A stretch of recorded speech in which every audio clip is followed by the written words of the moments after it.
ચલો ધોરણ 10 ગણિત પ્રકરણ 6 ત્રિકોણ પ્રમેય 6.2 સમપ્રમાણતાનું મૂળભૂત પ્રમેયનું પ્રતીપ પ્રમેય કહેવાય અને થેલ્સના પ્રમેયનું પણ પ્રતીપ કહેવાય. આ પ્રમેયનું સ્ટેટમેન્ટ જોઈએ. જો કોઈ રેખા ત્રિકોણની બે બાજુઓનું સમાન ગુણોત્તરમાં વિભાજન કરે તો સાબિત કરો કે ત્રીજી બાજુને સમાંતર હોય. હવે અહીંયા જોઈ લઈએ કે જો કોઈ રેખા, અહીંયા આ ત્રિકોણ એબીસી આપી છે અને બીજી એક રેખા લેવાની છે ત્રિકોણ ઉપર કે જે બે બાજુઓનું સમાન ગુણોત્તર વિભાજન કરે એવી એક રેખા લેવાની છે. તો ચલો એબી અને એસી એ બે બાજુઓ છે અને આ બે બાજુઓનું સમાન ગુણોત્તરમાં વિભાજન કરે, બરાબર, તેવી રેખા આપણે ડીઈ લીધી. બરાબર, તો આ ડી લીધી તો સમાન ગુણોત્તર એટલે જો ડી બિંદુએથી આનું આ વિભાજન થાય એટલે એડી અપોન ડીબી અને એઈ અપોન ઈસી એમ, બરાબર, એ રીતે ગુણોત્તરમાં વિભાજન કરે છે. કઈ રેખા? તો ડીઈ. તો આપણે સાબિત શું કરવાનું છે? તો આ ડીઈ છે એ ત્રીજી બાજુને સમાંતર છે, એટલે કઈ? બીસીને સમાંતર છે. તો આ પ્રમેય છે એ પરીક્ષાની અંદર પૂછે કે થેલ્સના પ્રમેયનું પ્રતીપ લખો અને સાબિત કરો. તો આ પ્રમેય 6.2 તમારે સાબિત કરવાનું, બરાબર. હવે આ સ્ટેટમેન્ટના આધારે આપણે પક્ષ લખીએ. પક્ષ, બરાબર. અહીંયા ત્રિકોણ કયો આપ્યો છે? તો એબીસી. તો આપણે લખ્યું છે ત્રિકોણ એબીસી, બરાબર. એમાં એક રેખા, બરાબર, એમાં એક રેખા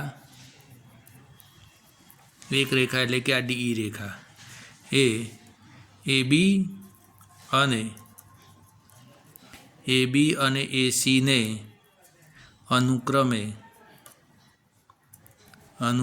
ડી અને ઈમાં એવી રીતે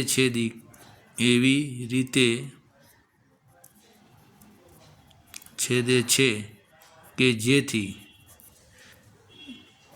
એડીના છેદમાં ડીબી બરાબર એઈના છેદમાં ઈસી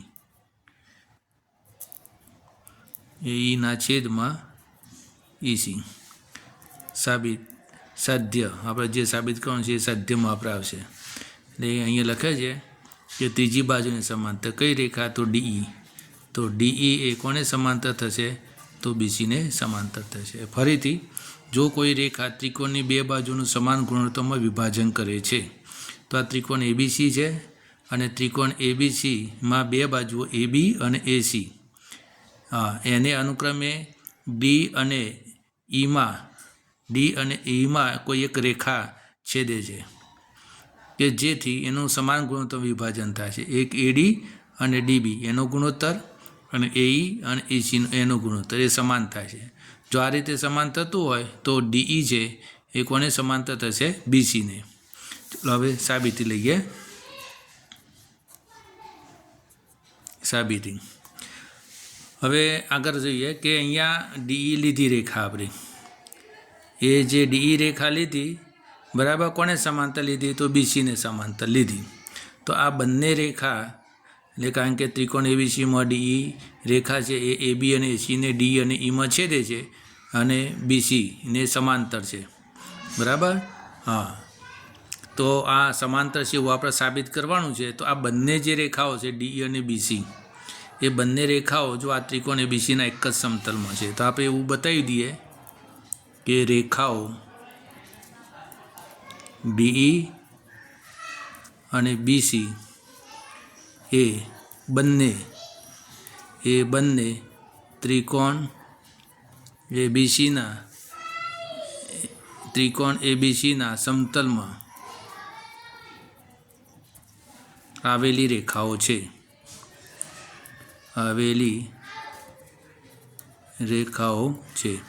ચલો, એક આપણે માહિતી આપી દીધી કે બંને એક જ સમતલમાં આવેલી, ત્રિકોણ એબીસીના એક જ સમતલમાં આવેલી છે. જો એક જ સમતલમાં આવેલી હોય તો બે શક્યતાઓ મળે, બરાબર. આથી તેમના માટે ફક્ત બે શક્યતાઓ મળે. બે શક્યતાઓ મળે. પહેલી શક્યતા એ કે ડીઈ, આ જે ડીઈ છે એ બીસીને સમાંતર છે, અથવા બીજી શક્યતા એ મળે કે ડીઈ એ બીસીને સમાંતર નથી. તો આપણે બતાવી દઈએ કે ડીઈ એ બીસીને સમાંતર છે. બીજી શક્યતા ડીઈ એ બીસીને સમાંતર નથી. આવી બે શક્યતાઓ થઈ ગઈ. હવે આ બે શક્યતાઓમાંથી પહેલી શક્યતા જો ડીઈ એ બીસીને સમાંતર છે, તો આ પ્રમેય અહીં પૂરો થઈ જાય. એટલે આપણે ધારીશું આર્યે કે ડીઈ એ બીસીને સમાંતર નથી, એવું ધારણા કરીને અને આગળ વધીશું. બરાબર? તો આપણે ધારીએ કે ધારો કે, એટલે બીજી શક્યતાને ધારીને આગળ વધીએ. ધારો કે ડીઈ એ બીસીને સમાંતર નથી, તો શું થાય? તો શું થાય? તો એના માટે આપણે વધારે એવું કરવું પડે, એક વધારાનું કામ કરવું પડે કે બીસીને સમાંતર હોય ને એવી બીજી એક રેખા લેવી પડે, અને એ પાછો ડીમાંથી પસાર થતી હોય ને તેવી, આ ડીમાંથી પસાર થતી હોય એ કોઈક એવી રેખા દોરીએ આપણે. તો આ ડીમાંથી પસાર થતી હોય અને બીસીને સમાંતર હોય તેવી એક રેખા દોરીએ. કઈ રેખા? ડીઈ ડેશ એવી રેખા દોરીએ. તો આ દોરી દીધી, જો બતાવી દીધી. તો આપણે લખીશું તો ડીમાંથી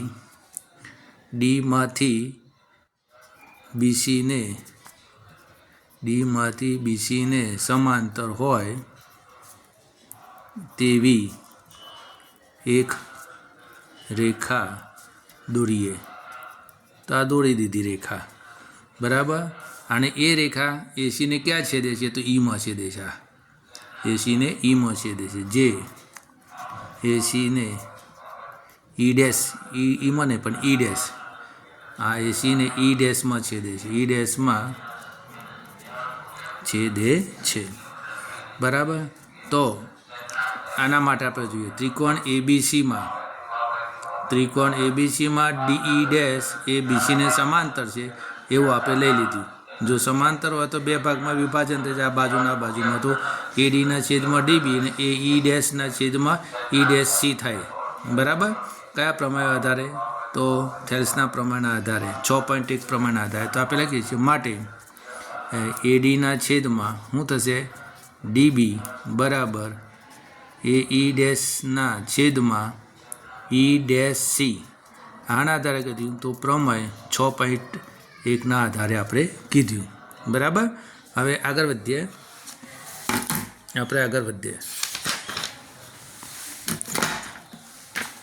જુઓ, હવે આપણે પક્ષમાં આપેલું છે, પણ પક્ષ મુજબ પક્ષ કઈ છે? હારી એડીના છેદમાં શું આપેલું છે? એડીના છેદમાં ડીઈ, એડીના છેદમાં ડીબી અને એઈના છેદમાં ઈસી. તો આપણે લખીશું આ પક્ષ મુજબ એડીના છેદમાં ડીબી બરાબર એઈના છેદમાં ઈસી. આ પક્ષ મુજબ, એટલે પક્ષ મુજબ આ લખ્યું આપણે. આના આધારે લખ્યું આ પક્ષ એડીના છેદમાં ડીબી અને એઈના છેદમાં ઈસી. હવે આ બંને આપણે જોઈએ, આ બંને આપણે હરખાવીએ. આ એક આ પરિણામ મળ્યું અને એક આપણને બીજું પરિણામ મળ્યું. આ પરિણામ એકને બે પરથી આપણે લઈએ, એક અને બે પરથી જોઈ લઈએ. એડી તો અહીંયા એડી, આ ડીબી તો આ ડીબી. તો આ બે સરખા છે, તો આ બે સરખા થાય. તો આપણે બતાવી દો એ ઈ ડેશના છેદમાં ઈ ડેશ સી બરાબર એ ઈ અપોન ઈસી. તો આ બતાવી દીધું. બરાબર? હવે આ આપણને પરિણામ મળી ગયું. હવે આ પરિણામને આપણે શું કરીએ? આગળ આ સાબિત કરવા માટે બંને બાજુ એક એક ઉમેરી દઈએ. બંને બાજુ એક, એટલે અહીંયા પણ એક ઉમેરીને અહીંયા પણ એક ઉમેરી દઈએ. તો ઈ ડેશ અને અહીંયા ઈ ડેશ સી પ્લસ 1 ઈ સી પ્લસ 1 આપણે આ ઉમેરી દીધું. એક એક બંનેમાં ઉમેરી દીધા. હવે એને આ રીતે સાદરૂપ આપે. આ થાય ને ગુણાકાર. તો ઈ ડેશ સી ના છેદમાં ઈ dash C is equal two એઈ પ્લસ ઈ સી ના છેદમાં ઈસી. બરાબર? હવે અહીંયા જો એ ઈ ડેશ, તો અહીંયા રહ્યું એ ઈ ડેશ વત્તા ઈ ડેશ સી, ઈ ડેશ સી તો શું થાય એ ઈ ડેશ વત્તા ઈ ડેશ સીનો અર્થ શું થાય એસી થાય. તો આપણે અહીંયા એસી લખીશું, અહીંયા એસી લખીશું. એવી રીતે ઈ ડેશ સી એ તો તેનું તે જ રહેશે. ઈ dash C is equal two ફરીથી અહીંયા એ ઈ, તો અહીંયા જો એ ઈ અહીંયા બતાવે એ ઈ વત્તા ઈસી, હા એ ઈ વત્તા એસી. તો આ રહ્યું એ ઈ વત્તા એસીનો અર્થ પણ એસી જ થાય. તો આપણે બતાવીશું એસી થાય અહીંયા એસી અપોન ઈ સી માટે. અહીંયા જો અહીંયા એસી છે, અહીંયા એસી છે, બરાબર. તો આ બંને જો આ બે સરખા થાય છે, નીચે જે છેદમાં આપ્યા છે ઉપર અંશ સરખા તો છેદ પણ સરખા થાય. તો આપણે બતાવી દઈશું E dash C is equal to AC થાય, એસી થાય. થઈ ગયું ઈ ડેશ સી અને એસી થાય, બરાબર. હવે આગળ વધીએ આપણે.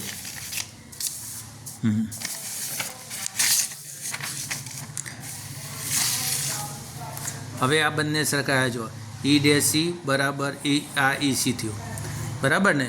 તો આમ બંને સરખા થયા તો કયા કયા સરખા થયા? આ રહે ઈ ડેશ અને એ ઈ સરખા. તો આ બંને સરખા ક્યારે થાય?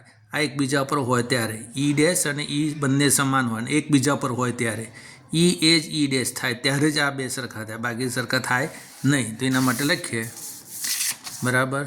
આમ ઈ ડેશ અને ઈ ડેશ અને ઈ એ કેવા કહેવાય? સંપાતી એકબીજા પર બિંદુ આવેલા હોય એને સંપાતી કહેવાય. એટલે સંપાતી બિંદુઓ છે માટે ઈ ડેશ એ જ ઈ છે. સમજ પડી ગઈ ને? ઈ ડેશ એ જ ઈ છે એમ, એકબીજા ઉપર આવેલા છે એમ. આથી રેખા ડીઈ ડેશ અને રેખા કયો ડીઈ એ બંને એક જ રેખાઓ કહેવાય, એક જ રેખાઓ છે, એક જ રેખાઓ. કારણ કે આ બંને આ સંપાતી બિંદુ હોય. આ રહેજો ઈ ડેશ અને એ સંપાતી બિંદુઓ હોય, આ બંને સંપાતી બિંદુ હોય એટલે ઈ ડેશ એ ઈ પર હોય. તો આ બંને રેખા હોય, આ ડીઈ ડેશ અને ડીઈ એ બંને કેવા એક જ રેખા હોય તો જ આવું બને. એટલે એનો અર્થ એ થઈ ગયો કે ડી એ કોને સમાંતર છે? તો બીસી. તો આપણે બતાવીશું, બરાબર. હા, માટે ડીઈ ડેશ એ કોને સમાંતર થશે? તો બીસી, બરાબર. સમાંતર માટે ચિહ્ન તો ડીઈ ડેશ સમાંતર બીસી, બરાબર. તો આ રીતે મને જો ડીઈ ડેશ જો સમાંતર ડીસી હોય તો આ બંને સંપાતી રેખાઓ થઈ ગઈ, ડીઈ અને કયો ઈ ડીઈ ડેશ. તો બંને સંપાતી રેખાઓ હોય તો આ ડીઈ ડેશની જગ્યાએ શું આવશે? ડીઈ. તો ડીઈ એ બીસીને સમાંતર છે. તો આ થઈ ગયો પ્રમેય પૂરું, બરાબર. તો આ રીતે પ્રમેય આપણે સાબિત કરી શકીએ છીએ. તો બરાબર, તો આ રીતે પ્રમેય 2-4 વખત તમારે જોઈ લેવાનો અને સમજીને પછી 2-3 વખત લખી દેવાનો એટલે તમને આ પ્રમેય આવડી જશે. ઓકે.